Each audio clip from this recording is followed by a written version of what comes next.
अच्छा देखिए तीसरा टॉपिक है हमारा मास और वेट। ठीक है, इससे पहले हमने क्या जाना, universal law of gravitation, second free fall जान लिया और एक्सेलरेशन ड्यू टू ग्रेविटी। ये तीन टॉपिक आपके हो गए हैं पिछली वीडियो में। अब हम जानते हैं मास और वेट के बारे में। ठीक है, देखिए अगर हम मास की बात करें तो मास क्या होता है कि मास आपका किसी भी चीज में कितनी चीज कोई भी कंटेन कर रही है उसे मास कहा जाता है। जैसे समझ लें ये बोतल है, ठीक है, इस बोतल के अंदर पानी भरा हुआ है, इस बोतल के अंदर क्या है, पानी भरा हुआ है। तो इसमें मास जो होगा ना, इसका मतलब ये हो गया कि इस बोतल के अंदर यानी कि जो आपका वाटर है, वाटर के कितनी मॉलिक्यूल्स ये कंटेन करता है वो इसका क्या हो जाएगा, मास हो जाएगा। यानी मास का मतलब होता है कि कोई भी बॉडी, किसी भी बॉडी में कोई भी चीज कितनी कंटेन कर रही है वो क्या होता है, मास होता है। जैसे मान लीजिए हमारी बॉडी है, ठीक है, अब हमारी बॉडी में देखिए बोन्स हैं, मसल्स हैं, बहुत से सेल्स होती हैं, ठीक है, ब्लड होता है, तो ये सारी चीजें हमारी बॉडी के अंदर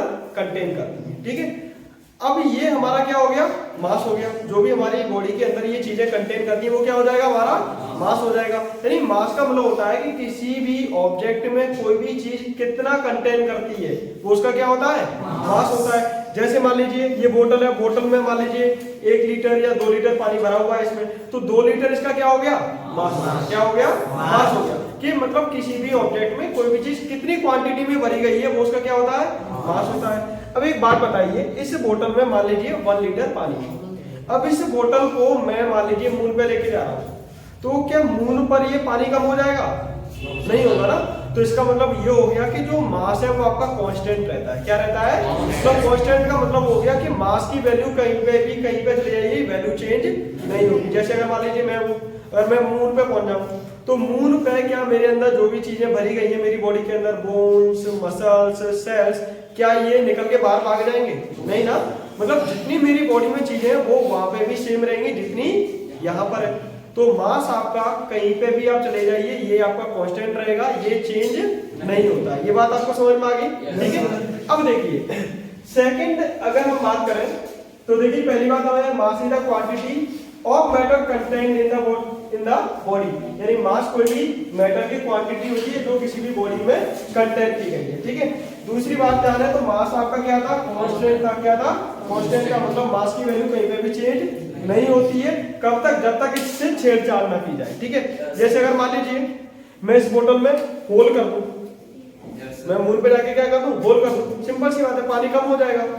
तो मैंने इसे छेड़छाड़ की, क्या की, जब इसे मैं छेड़छाड़ करूंगा, यानी किसी भी ऑब्जेक्ट से जब तक छेड़छाड़ नहीं की जाएगी तो उसका मास चेंज नहीं होगा, ठीक है। तो मास आपका कैसा हो गया, कांस्टेंट हो गया। तीसरी बात अगर हम बात करें तो मास के अंदर केवल मैग्नीट्यूड होता है। मास के अंदर क्या होता है, ओनली मैग्नीट्यूड होता है, डायरेक्शन नहीं होती है। और ऐसी क्वांटिटी जिनमें केवल मैग्नीट्यूड हो, डायरेक्शन नहीं हो, वो क्वांटिटी कैसी होती है, स्केलर क्वांटिटी होती है। तो यहाँ पर जो मास है ना आपका स्केलर क्वांटिटी हो गया। क्या हो गया, स्केलर क्वांटिटी हो गया। क्यों, क्योंकि इसके अंदर केवल मैग्नीट्यूड है, क्या है, डायरेक्शन नहीं है, ठीक है। अगर हम नेक्स्ट पॉइंट देखें इसकी ऐसा यूनिट की, तो ऐसा यूनिट होता है किलोग्राम। क्या होता है, किलोग्राम। यानी कि अगर हम मास को मेजर करेंगे तो वो किसमें करते हैं, किलोग्राम में करते हैं, ठीक है। अब समझ लेते हैं वेट को। किसको समझ लेते हैं, तो देखिए वेट क्या होता है, एक फॉर्मूले से आप समझने की कोशिश करिए। W equal to the mass into acceleration due to gravity.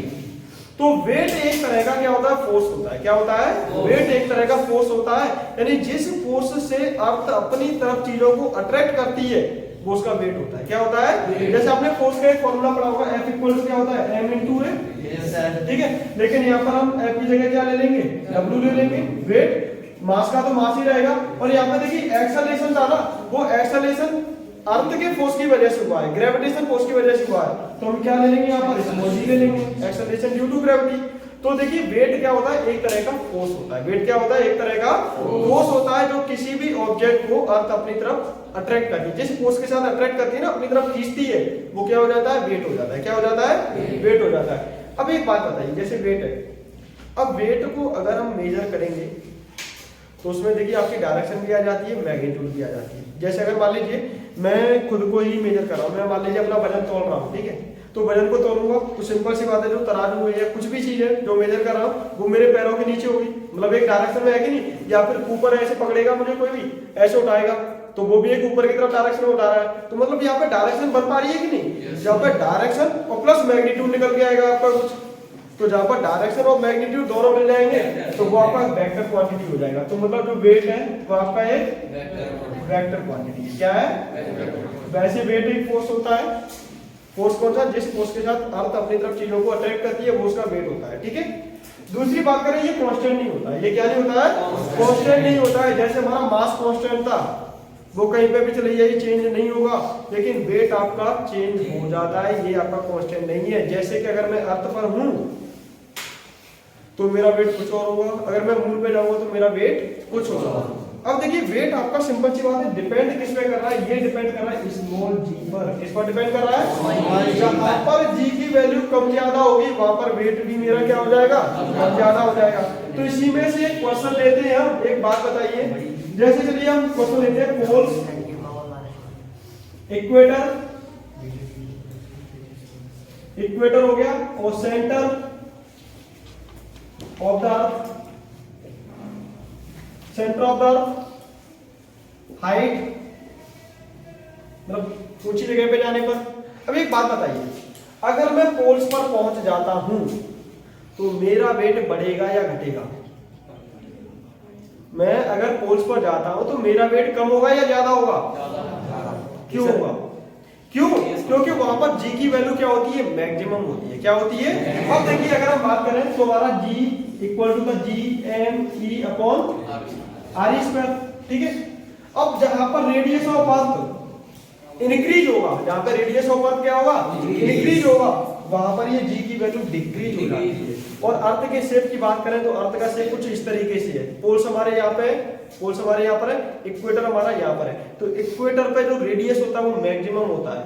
अब जहां पर रेडियस बढ़ गया वहां पर जी की वैल्यू कम हो जाएगी। जैसे अगर मान लीजिए कुछ हम अर्थ पर आने की कोशिश करते हैं, तो यहाँ पर जैसे देखिए ये, तो ये जगह जो हो जाएगी वो पोल्स हो गया, और ये वाली जगह देखेंगे तो क्या हो जाएगा? इक्वेटर हो जाएगा। तो इक्वेटर की रेडियस देखें और पोल्स की रेडियस देखें तो दोनों में डिफरेंस है। जैसे इक्वेटर की रेडियस होती है तो यहाँ पर क्या है? रेडियस बढ़ गई, रेडियस क्या हो गई? इंक्रीज हो गई। जब रेडियस इंक्रीज होगी तो जी क्या हो जाएगा? कम हो जाएगा। पोल्स पर रेडियस कम हो रहा है तो जी की वैल्यू क्या हो जाएगी? मैक्सिमम हो जाएगी। तो पोल्स पर जो वेट होगा मेरा वो मैक्सिमम रहेगा। क्या रहेगा? और इक्वेटर पे क्या रहेगा? मिनिमम रहेगा। समझ में आ गया ना क्यों रहेगा? रेडियस की वजह से, इसकी अर्थ की रेडियस की वजह से।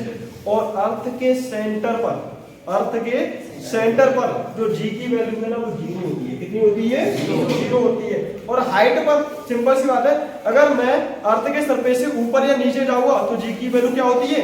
कम होती है। क्या होती है? कम होती है। तो जब हम लिफ्ट से ऊपर की तरफ जाते हैं तो हमारा वेट थोड़ा सा कम हो जाता है। क्या हो जाता है? कम हो जाता है। किस वजह से? क्योंकि ऊपर जाएंगे तो जी की वैल्यू क्या होती है? कम होती है। तो वेट भी मेरा क्या हो जाएगा? कम हो जाएगा, ठीक है। तो ये भी चीज आपको समझ में आ गई होगी कि वेट आपका डिफरेंट जगह पे डिफरेंट होता है, ठीक है। अब देखिए वेट के अंदर मैग्नीट्यूड भी है, डायरेक्शन भी है, तो ये वेक्टर क्वांटिटी है। इसकी एसआई यूनिट की अगर हम बात करें तो एसआई यूनिट क्या होगी? जो हमारे फोर्स की है, क्योंकि वेट हमारा एक तरीके का फोर्स ही तो है।